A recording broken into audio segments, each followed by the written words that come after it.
viviendo en libertad. Raíces, firmes en la verdad. Raíces, viviendo en santidad. Pero ahora se ríen de mí los más jóvenes que yo, a cuyos padres yo desdeñara poner con los perros de mi ganado. ¿Y de qué me serviría ni aun la fuerza de sus manos? No tienen fuerza alguna. Por causa de la pobreza y del hambre andaban solos, huían a la soledad, al lugar tenebroso, asolado y desierto. Recogían malvas entre los arbustos, y raíces de enebro para calentarse. Eran arrojados de entre las gentes, y todos les daban grita como tras el ladrón. Habitaban en las barrancas de los arroyos, en las cavernas de la tierra, y en las rocas. Bramaban entre las matas, y se reunían debajo de los espinos. Hijos de viles, y hombres sin nombre, más bajos que la misma tierra. Y ahora yo soy objeto de su burla, y les sirvo de refrán. Me abominan, se alejan de mí, y aun de mi rostro no detuvieron su saliva.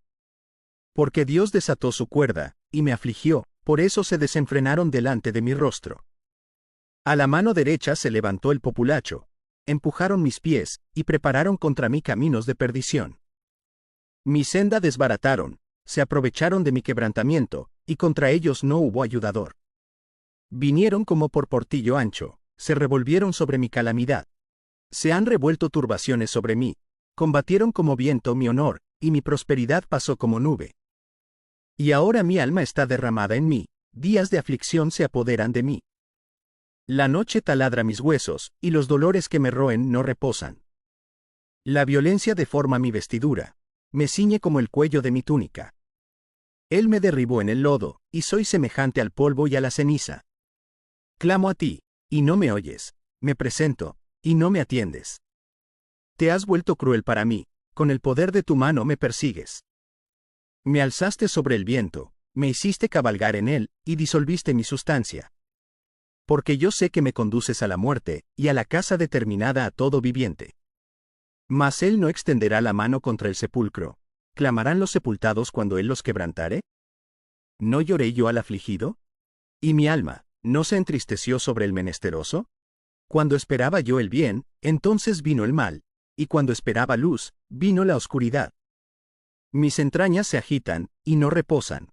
Días de aflicción me han sobrecogido. Ando ennegrecido, y no por el sol. Me he levantado en la congregación, y clamado. He venido a ser hermano de chacales, y compañero de avestruces. Mi piel se ha ennegrecido y se me cae, y mis huesos arden de calor. Se ha cambiado mi arpa en luto, y mi flauta en voz de lamentadores. Dios les bendiga, mis hermanos. Bienvenidos nuevamente a su tiempo devocional Raíces. Hoy vamos a ver el capítulo 30 de Job. El capítulo empieza con la frase, pero ahora se ríen de mí. Indicativo de que se está haciendo una comparación. Y realmente es lo que está pasando. Job comienza a comparar sus años o sus época o su época anterior con esta que está viviendo ahora mismo. En sus mejores tiempos, Job contaba con una reputación intachable y con una red de relaciones basadas en sus logros como padre de familia, como un hombre rico y como una persona que gozaba de buen testimonio y considerado por los demás como una persona con autoridad moral. Tenía buenas relaciones con Dios, con sus semejantes y con los necesitados. Sin embargo, en sus palabras nos vamos a dar cuenta que había un grupo específico de personas que Job les llama los jóvenes. ¿Y quiénes eran estos jóvenes? Pues eran muchachos del desierto, no eran personas útiles para Job, no tenían vigor o fuerza suficiente para ser obreros dignos. Algunos de ellos hasta eran acusados de ser ladrones que habitaban en las barrancas y en las cuevas. Personas incultas. Lo que causa la molestia en Job es que ahora es que él viene a ser tema de burla de esta gente. Que en otro tiempo Job mismo pudo haber ayudado, gente que en su momento Job pudo tratar con generosidad, se han vuelto en su contra.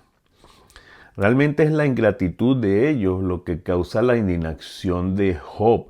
El verso 8 y 9 lo explican claramente cuando dice: hijos de viles y hombres sin nombre, más bajos que la misma tierra, y ahora yo soy objeto de su burla y les sirvo de refrán.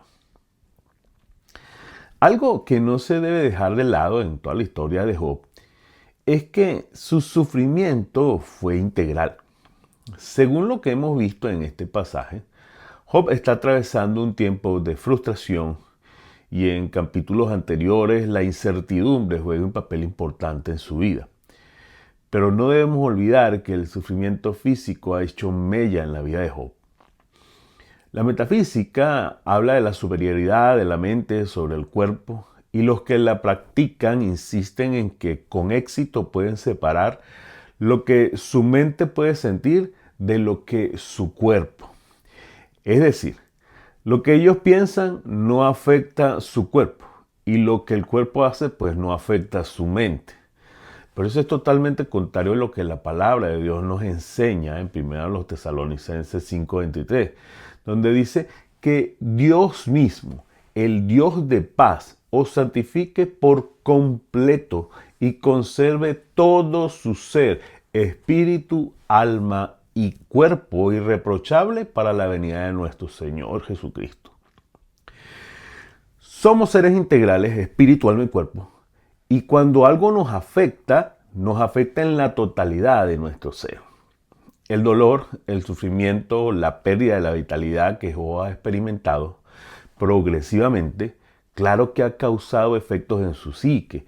Esto ha traído depresión profunda en Job y por ende hemos visto que a lo largo del libro ha decaído su semblante. Su amargura se hace evidente en sus palabras y en la manera como se dirige a Dios. Fijémonos en los versículos 19 y 20, donde dice: Él me derribó en el lodo y soy semejante al polvo y a la ceniza. Clamo a ti y no me oyes. Me presento y no me atiendes. Obviamente no es que se esté tratando de justificar la actitud de Job Solo esto debe ser tomado como una explicación de sus palabras y su desesperación. ¿Qué aprendemos de este pasaje? En primer lugar, aprendemos que el amor de Dios es universal e incluye a todas las personas. Para Job no era difícil bendecir a los suyos, pero a los que no eran parte de su comunidad ni siquiera los consideraba para darles trabajo. Las bendiciones materiales son medios que Dios nos da para bendecir a otros y reconciliarnos con el Padre. Mientras los pobres y necesitados vieron a Job como alguien que les podía ayudar, pues le respetaban. Pero cuando cayó en desgracia, aquellos que se beneficiaron de él ahora eran sus burladores. Esa es la ingratitud del impío. Cuando Dios le bendice, están de amores con Dios. Pero cuando la prueba arrecia, ya a Dios no le parece tan bueno.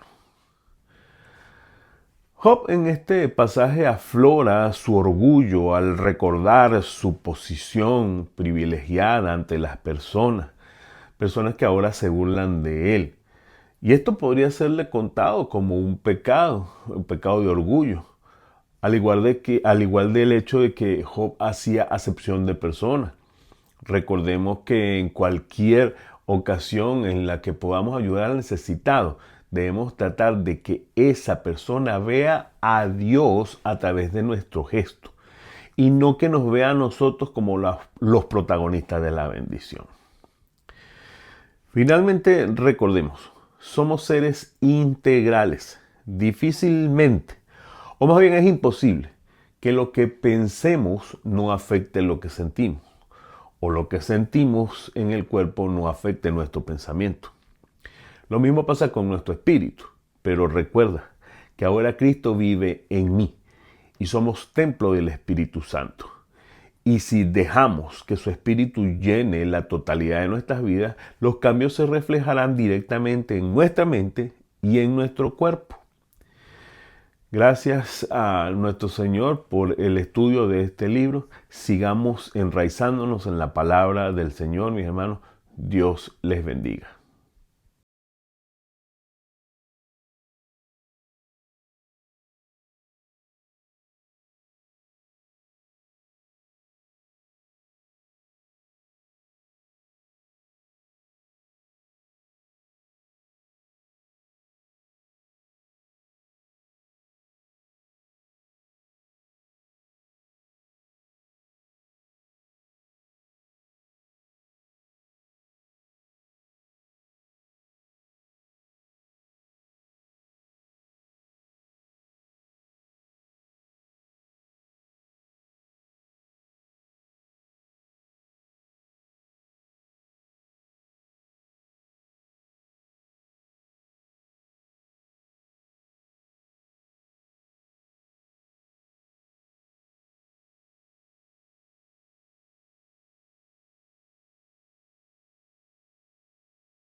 Firmes en la verdad, raíces, viviendo en libertad, raíces, firmes en la